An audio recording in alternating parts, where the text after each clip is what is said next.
Kota Palembang, Sumatera Selatan memperpanjang pemberlakuan pembatasan kegiatan masyarakat atau PPKM Mikro hingga 20 Juli 2021. Dalam PPKM Mikro yang diperketat ini, kegiatan perkantoran menjalankan WFH atau bekerja dari rumah dengan kapasitas 75%, lalu WFO atau bekerja di kantor sebanyak 25%. Sedangkan kegiatan di tempat umum termasuk mal dan pusat perbelanjaan hanya diperbolehkan beroperasi dengan kapasitas 25% sampai pukul 17.00 WIB dan pesan antar sampai pukul 20.00 WIB. Tahap awal pengetatan PPKM Mikro, Pemkot Palembang bersama kepolisian dan TNI akan melakukan sosialisasi selama 2 hari, serta menyebar surat edaran. Pemberlakuannya efektif dimulai Jumat 9 Juli 2021. Perlu ada sosialisasi ke masyarakat. Oleh karenanya, hari ini, besok, dan sampai Jumat kita akan melaksanakan sosialisasi untuk mengadakan pengetatan ini. Jadi akan diperlakukan hari Jumat sore.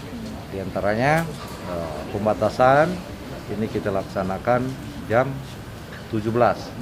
Jadi mal kita melaksanakan itu.